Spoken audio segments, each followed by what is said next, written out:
Good morning, class. I'm going to call it a session. This is definitely a first for me to lead an essentials class in my car. It's raining outside and Irma is on its way, but what a privilege that we get to have homeschool regardless of the weather, regardless of what the government says with schools. We're going to have a great day and make the most of it. So you guys have fun watching this video. This will be a condensed version of week 3 grammar. So we're going to have a blast. I want to start by showing you our puzzle. Carter has put together the puzzle. Do you remember the first week of school when I gave you each a puzzle and I told you we're going to be putting together the puzzle of English grammar? Well, this is Carter's puzzle. He put it together. And so today we're going to continue putting together the puzzle of English grammar. If you've put your puzzle together, send me a picture on Bloom, share it with your classmates, and celebrate it with me, because today we are going to begin with a quick review of Chart A. Chart A, do you remember this from class? When we took these pieces and we put it together? Well, I'm going to do that right now. Hey guys, I'm back. Hey guys, I'm back. I took a moment to put together Chart A. Do you remember how we did this in class? This has been a fun exercise for Carter and I to put together over and over again as he copies them, but also to put it together, the pieces, just to talk it through. And so I encourage you guys to do the same. A quick review of Chart B. I've been wanting to bring a mixer to class to show you that it is, Chart B is really just Chart A mixed up to make 112 different sentences. And so it takes the 4 purposes, 4 structures, and 4, what are we missing? 4 purposes, 4 structures, and patterns, 7 sentence patterns to make 112 sentences. That's what B is. Last week, we spent some time on C and D, which, if you remember, deal with verbs. Those are the workhorse of grammar. And so, as you have time, spend a little time reviewing that. Okay, guys, let's keep on going and enjoy a quick overview of nouns and pronouns. And I want to remind both mom students and grammar school students alike that all of this is a big picture overview. We are beginning to drill down just a little more today on a few more parts of speech, and we will dive into the analytical task sheet, which is going to be really fun, but we're still starting big picture and slowly drilling down. So don't get overwhelmed by the big picture. Just enjoy it for what it is as we continue to put the pieces of grammar together. So let's open up to Chart E, and you will see that we can observe the definition of a noun, which we know the door pass for this week is a noun names a person, place, thing, activity, or idea. And the top box, I will quickly overview it as we delve into it more throughout the year. You'll see an acronym along the edge. We have SPIDO, which stands for subject noun, possessive noun adjective, indirect object, direct object, object of the preposition. And in the bottom of this top chart, you see PONA, predicate nominative, object complement noun, noun of direct address, and a positive. We will look into more of what that means as the year progresses. Those are different noun usages. It's important in English, and it will be very important as you progress in your study of Latin in the future and challenge. Noun attributes. You can see that there are some different noun attributes. They're ways to describe a noun. Common, proper, singular, plural, concrete, abstract, collective, and compound. Here are a few examples to enjoy. You can find these mom students in your EEL. From the beginning, mom worried. Who worried? Mom worried. Mom, subject noun. What is being said about mom? Mom worried. What type of noun is mom in this sentence, guys?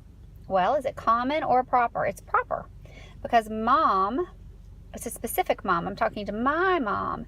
So it's a specific person, and it's known as a proper noun. Here's a different example. From the beginning, mom's worried. Who worried? Mom's, subject noun. What is being said about moms? Moms worried. So the subject noun in this sentence is moms, which serves as our people group. And it's not a specific mom. It's just moms in general. So that would not be us, moms, because we are not characterized by worry, are we? But moms in this sentence is a common noun. Another example, concrete nouns, you can see from the noun attribute chart. Concrete nouns can be experienced with the 5 senses. We can touch them. So concrete, we can feel dogs, trees, soccer, hurricanes. Abstract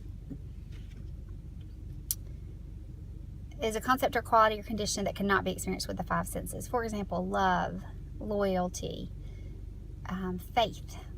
Those would be abstract nouns. 2 more examples before we move on. Collective nouns, also from your chart E. The herd is loose. Herd is a group. It's a collective group. Herd is a group. So the herd is loose. Herd, who is loose? Herd, subject noun. That subject noun is known as a collective noun more specifically. And when we look at compound nouns, doorknob, home, work, these are words that we know are joined together. 2 words joined together, like dog, house would be another example. I wish I could give you all an M&M because you're doing so well, but I will next week. Let's move on to pronouns, chart E. I think I just said chart E. It's actually chart F. A pronoun replaces a noun in order to avoid repetition. You can see that we are going to look at several types of personal pronouns and other pronouns. The personal pronouns are subjective pronouns, objective pronouns, possessive pronoun adjectives, and reflexive pronouns. For those of you guys who have done foundations prior, you may already know these lists, which will be wonderful. If you don't know them yet, it'll be great to go ahead and begin learning them. So in order to create a little order with all of these pronouns, we are making a book. This is just a suggestion. This is something that Reagan, Carter's older sister, began when she was in Essentials, and we are going to complete it in this class for Carter and me, and this is something that you guys might decide to do. So the first page is subject pronouns. It correlates with the first page of, the first column of pronouns. I, you, he, she, it, we, you, they. You'll see here that I wrote it. These are listed, but this is in maybe a nicer order with the pronoun order. First person singular, second person singular, third person singular. First person plural, second person plural, third person plural. We have I, you, he, she, it, we, you, they. For example, in action, you can see I went to the soccer field. Who went to the soccer field? I, subject pronoun. The second page is going to correlate with the second column. Objective pronouns. See, here we have subjective, here we have objective, where pronouns are used as objects. So again, we have me, you, him, her, it, us, you, them.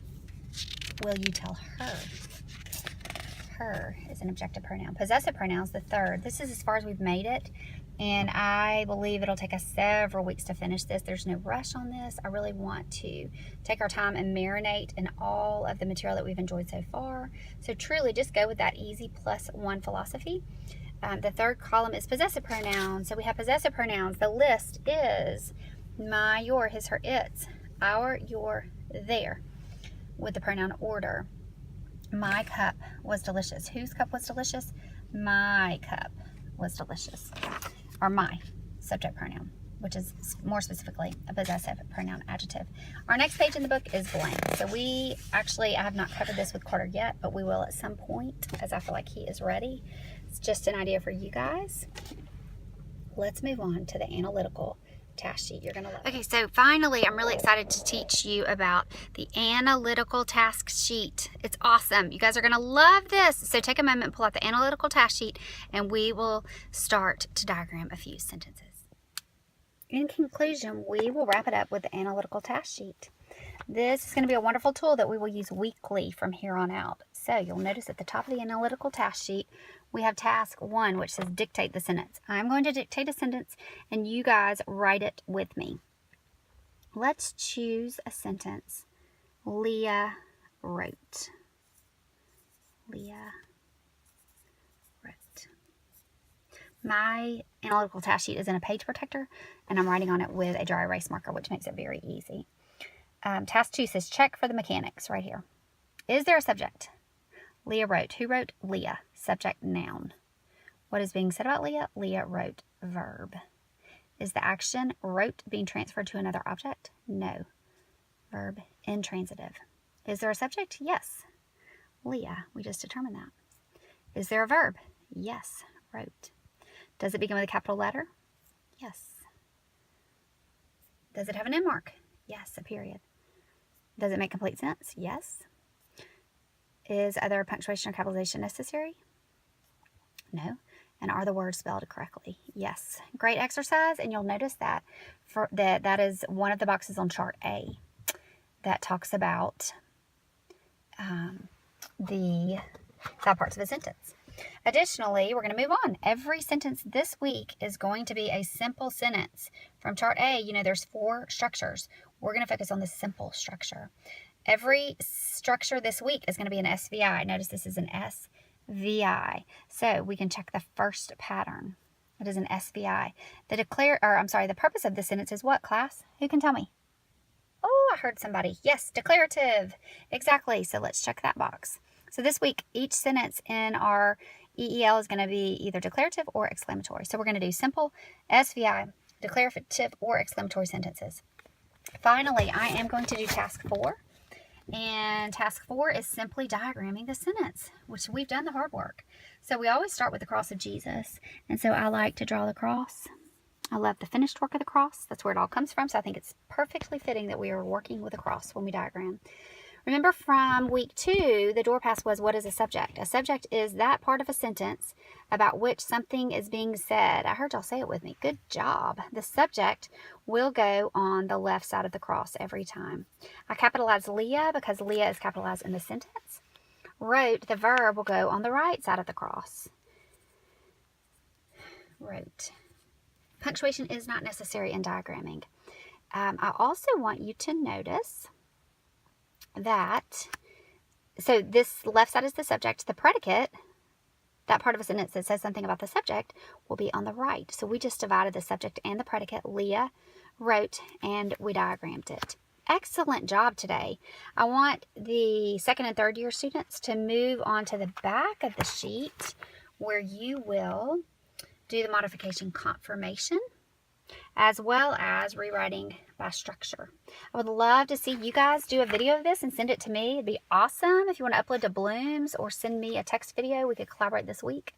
I'm so proud of you guys. I've had a wonderful day with you. Enjoy this week with your families. I miss you, and I'll see you soon.